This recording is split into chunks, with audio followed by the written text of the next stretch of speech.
Hi everyone, Aaron here for Zollotech, and the iPhone 16 Pro Max has been out for about a year at this point. It's been my main phone the entire year that I've had my SIM card or eSIM in, and so I thought we'd talk about the overall durability, scratches, how it's held up. We'll talk about the speakers, performance, and how I think it'll hold up with things such as iOS 26 and future updates as well. Now, the first thing is durability. With the black titanium frame, it's held up really well. I don't typically use a case on it regularly anyway, and you can see that there's not really any marks here, except for on the bottom maybe a little bit, and it's not from dropping it, it's just from setting it down on the table. So you have a little bit of wear there, nothing really major, maybe a little bit of patina, and again, where it hits the table if you're setting it down here near the camera lenses, but the camera lenses themselves don't have any scratches thanks to that sapphire. So you can see it here around the actual cameras. There's definitely some wear, and again, it's just from setting it down on a table, putting it in my pocket, putting it in a car holder, and that's pretty much where it goes, from a table to my pocket to the car and back maybe on a table again. So overall, I'm very careful with it. I haven't dropped it, and it's held up really well. You'll see maybe a small chip in the overall finish, the titanium finish, and the iPhone 17 is said to be aluminum this year, so it will be a little bit softer, but maybe a little bit more lightweight and help dissipate heat a little bit better, but overall, it's held up generally pretty well. When it comes to the display this year, this has held up well also. Better than last year, but still has some light scratches on it. Depending on the light that you catch it in, you can definitely see some scratches. Some toward the top, maybe a couple toward the bottom. Of course, you'll see one there. Maybe you can see it in this light. But either way, it's only noticeable in the brightest of sunlight. So I'm not sure if you can even see that. But overall, there's some scratches there, and they don't bother me too much. But compared to last year's phone, it's much better. You can see with the 15 Pro Max that there's a ton of scratches on it. I'm using it the exact same way, but it just did not seem to be as durable. It didn't crack or anything like that, but the new 16 Pro Max and hopefully future phones hold up as well also. Far fewer scratches in the same amount of time period. So I'm pretty pleased with that, much better. When it comes to the speakers this year, they do seem to hold up generally pretty well, but I think they distort a little bit more than they used to when it was new. I find that to be true also of the microphone, so if I'm recording video, maybe a short using the camera, it doesn't seem to sound as good. But if we spin this around here, now we're recording with the front-facing camera of the iPhone 16 Pro Max, and you can hear the microphone from it. So this gives you an idea of what it sounds like compared to the microphone I'm using for this video, or maybe my typical studio mic. But it's just not as good as it used to be, and it definitely doesn't sound as good as I would like it to. However, that could be a result of just use and wear over time. And as far as the speakers on the bottom, like I said, they seem to distort at higher volumes. So let's go ahead and take a listen. So if we turn this up,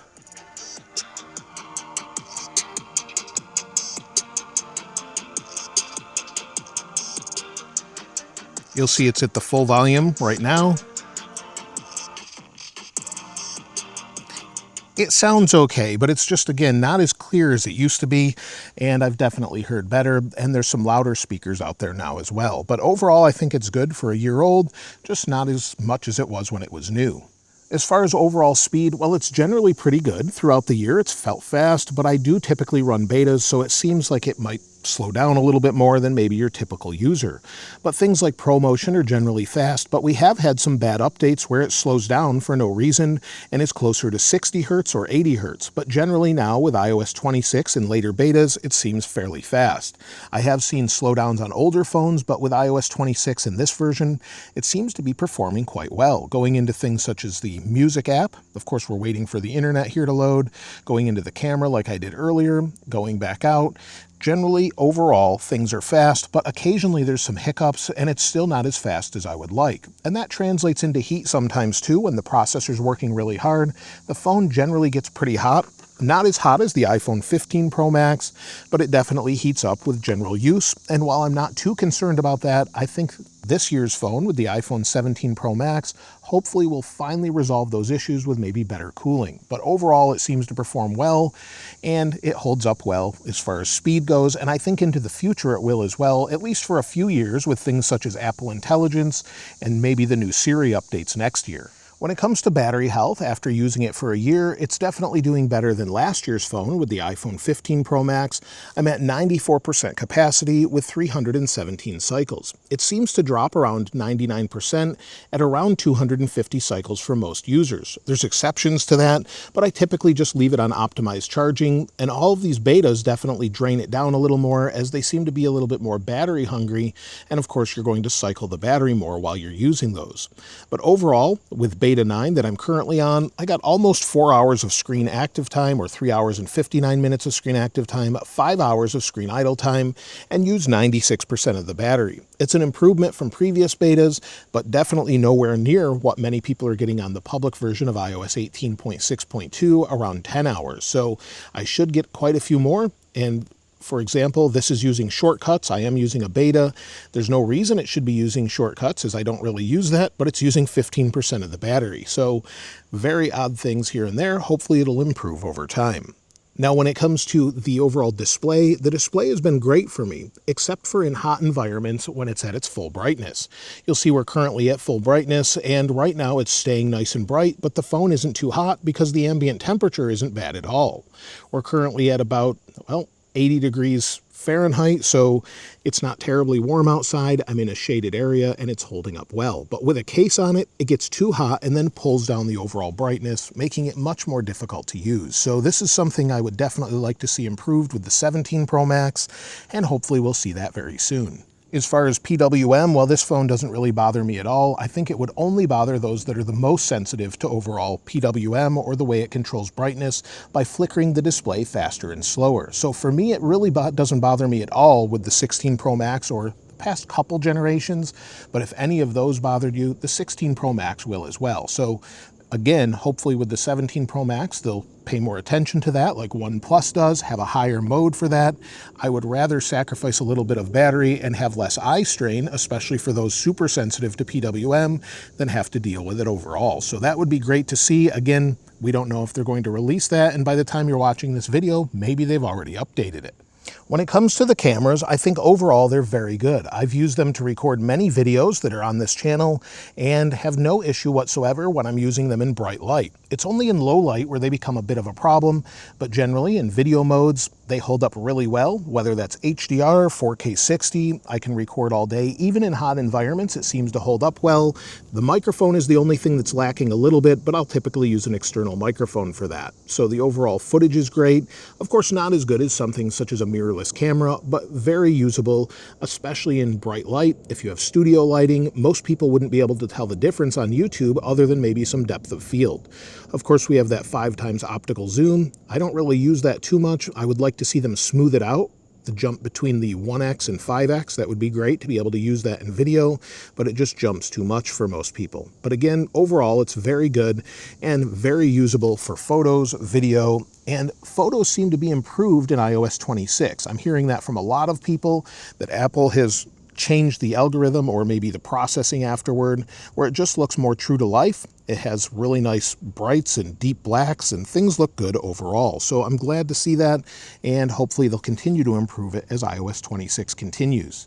Now, one thing I'm really looking forward to is a new design. I know the iPhone 17 design is a bit controversial, but this design is definitely a bit old. It's been the same since basically the iPhone 12. The iPhone 15 Pro Max looks the same for the most part. They're both titanium, and it's nice to see the material changes between aluminum to stainless steel to titanium and supposedly back to aluminum. But overall, it's gotten a bit old, so it'll be nice to have something a little bit different, maybe with some more capability, and just something that feels a little more fresh, especially if they come out with an iPhone 17 Air and some new designs in general. So I definitely welcome that. Of course, the front of the phone is mostly going to stay the same since we just have a screen at this point. But things like the dynamic island don't really bother me. Maybe they'll shrink it in future updates and eventually get rid of it. But overall, the design is a bit boring, but definitely recognizable at this point.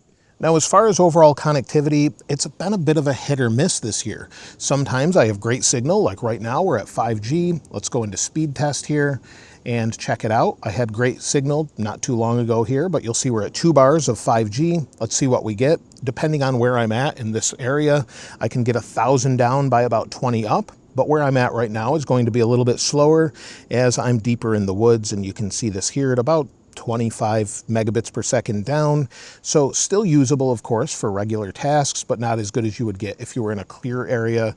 And well, it jumped almost to 100 megabits per second up, but now it's closer to 1. So it seems okay, definitely usable, like I said, but overall connectivity with things such as Wi-Fi has been hit or miss this year, with it just dropping for no reason in certain updates. Then they'll fix it, and it doesn't seem to matter which router you have, what you're on. It just seems to be a problem. The same is true with Bluetooth, with AirPods, so hopefully finally with the iPhone 17, as they're supposed to use their own chips for Wi-Fi and Bluetooth, we'll see an improvement.